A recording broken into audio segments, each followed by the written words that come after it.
Hello everyone and welcome to my Chiori Build Guide. In this guide, I will firstly go over a brief kit explanation, then her best artifacts and stats you should look for, and finally weapons. This guide is just a build guide and not a full guide, so no teams and constellations section will be included. Please keep in mind that Chiori is still not yet released, and everything said in this video is subject to change.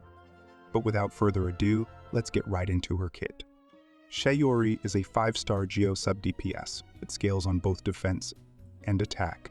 She wields a sword and has a crit rate ascension bonus. Chiori's normal attacks are nothing significant, especially at Constellation 0. Her elemental skill is where the majority of her damage comes from. Firstly, using her skill allows Chiori to dash forward in a similar way to Keqing. She can also hold this skill and aim with it. Once this dash is over, Chiori will summon one single automaton doll that will deal AoE geo damage to opponents in a certain field, similar to how Yae Miko's skill works. If there is a geo construct nearby, an additional doll will be summoned. We dolls attack on an interval for a set duration. The two dolls' duration are separate. Chiori's burst deals a decent chunk of AoE geo damage.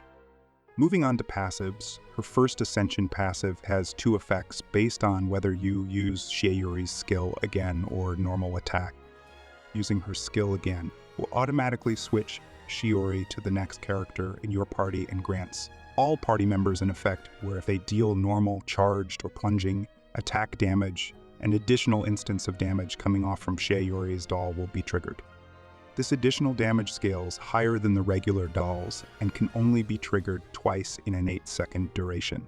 This damage is also considered elemental skill damage. Using your normal attack will instead gain Chiori Geo Infusion to her normal attacks for 5 seconds. This way you can play her on field if you want to do so. This becomes much more viable with C6, and I will be making a guide for that specifically later on. Her second Ascension passive grants her a 20% Geo damage bonus whenever any party member creates a Geo construct. Well, now that we know what her kit does, Chiori's talent priority is straightforward. You will want to first level her skill as it amounts to 70 to 80% of her damage including her passive. Then level up her burst as it also deals a decent amount of damage. If you plan on playing Chiori on field, you can level her normal attacks, but they don't contribute much to her overall damage. But generally, level up her skill, then burst, and then normal attacks are optional. Moving on to artifact sets, her general best in slot is going to be Husk of Opulent Dreams. The 2-piece bonus gives a 30% defense increase, which is great for Chiori, and the 4-piece bonus increases both defense and geo damage through stacks. When you're on field, you will gain a stack each time enemies are hit with geo damage. When off field, you gain 1 stack every 3 seconds. The maximum bonus you can gain is 24% geo damage and defense. While this set takes a few seconds to fully stack its effect, it's still a strong set on Chiori as it gives a lot of defense and geo damage bonus. Although Husk of Opulent Dreams is not the best when it comes to skill damage alone, it comes out on top when considering Chiori's elemental burst, as it is a sizable source of damage. The difference Husk makes on burst damage makes this her strongest set. Another strong option is Golden Troupe. Golden Troupe increases your elemental skill damage bonus and further increases the damage bonus when you're off field to a maximum of 75% bonus. While this is the best set in terms of skill damage, Husk of Opulent Dreams slightly pulls ahead because of burst damage. Between Golden Troupe and Husk of Opulent Dreams, the difference is nothing significant and can be made up by better substats on each set. With that in mind, I would recommend using which set you have better substats on, as that will be the deciding factor most of the time. Golden Troupe can be farmed through the same domain as Marershalsea Hunter, while Husk of Opulent Dreams can be farmed via the Strongbox. Nighttime Whispers in the Echoing Woods is not as great as the two other sets as its buffs are more conditional. The 2-piece bonus increases attack, which is usable but not that great, while the 4-piece bonus increases geo damage by 20% and further increases it to 50% when under a crystallized shield. While this set can be usable, gaining a crystallized shield in some mono geo teams with Chiori and even other teams can be inconsistent, which leads to this set not being that great on Chiori, but it is still usable if you have good substats. You can also go with two-piece mixes of geo damage, defense, and even attack sets. I am fully aware that attack does not scale as well as defense, and that is represented through this table. I just wanted to mention these two-piece mixes in case someone wanted to know. Archaic Petra is not that good for Chiori's damage, as its effect buffs other elements, not Geo. You can still use it if you're playing Chiori in a team with other elements than Geo, and it could be viable in such cases. Moving on to stats, let's first go over how much energy recharge you will need. In a team with another Geo character, you will need 150% energy recharge to burst comfortably. Chiori by herself does not generate a lot of particles, similar to other characters with elemental skill summons, which can lead to very high energy requirements without another Geo party member. You will, however, want to pair her with another Geo character as she synergizes well with most other Geo characters. In a mono Geo team, Chiori can get away with 100 to 120% energy recharge. These requirements will of course change from team to team. When it comes to building Chiori, you will want defense on her over attack. Although her burst and skill both scale on attack and defense scales higher when considering just her base stats. As such, you will want to prioritize defense on Chiori, but attack rolls and buffs are still usable since she is split scaling. For your main stats, you will want to go for defense sands. For your goblet, you will want geo damage bonus.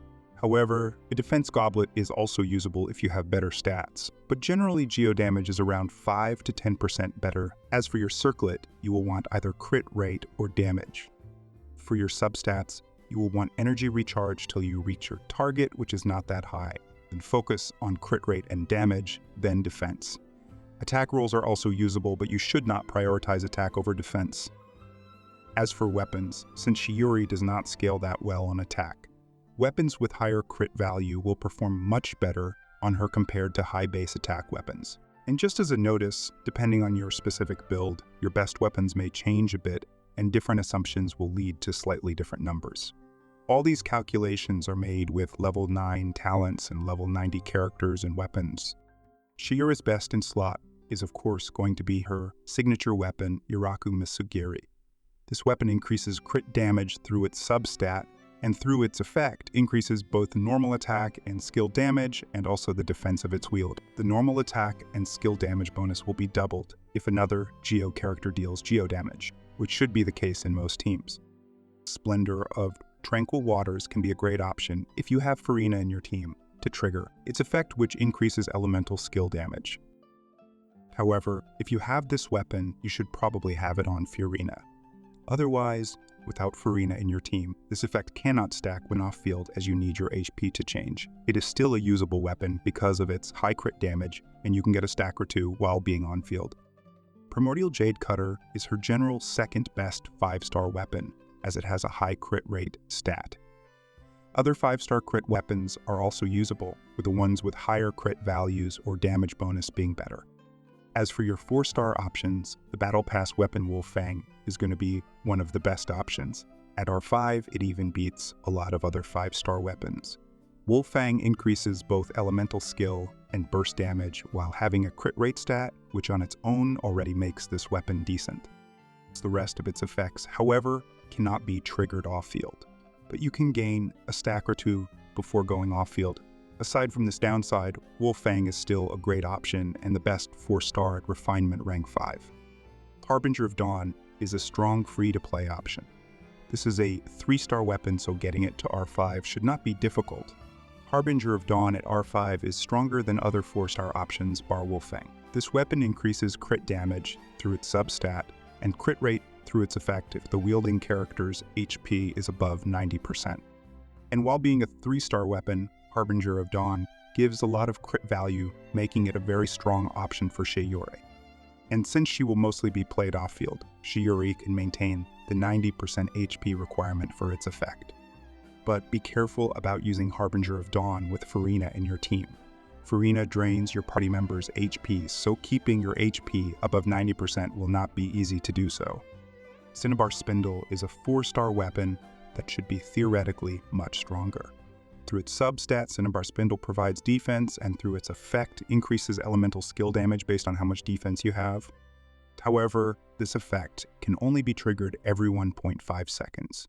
Chiori can summon multiple dolls that will attack independently of each other, which can lead to one doll receiving the buff while the other would not. This can lead to this weapon's effect being essentially cut closer to half. While this is a big disadvantage, this weapon is still a decent option to use as it gives a lot of defense. Other energy recharge weapons that buff your skill like Festering Desire and Fluve Sender Ferryman are still decent to use, especially Festering Desire, which at R5 is up there with Wolf Fang and Harbinger of Dawn. Sacrificial Sword skill Resetting Effect is not useful on Chiori, as the maximum number of dolls you can have on field is 2 at Constellation 0. Overall, Chiori does not benefit much from high base attack and prefers weapons with a higher crit value instead. And that's all from this guide. Please keep in mind that not everything is a 100% guaranteed, as Chiori is still in beta. I'm also planning on releasing a C6 guide soon, so look forward to that if you're interested in getting her constellations. I hope you found this guide helpful. Thank you for making it till the end, and thank you for watching.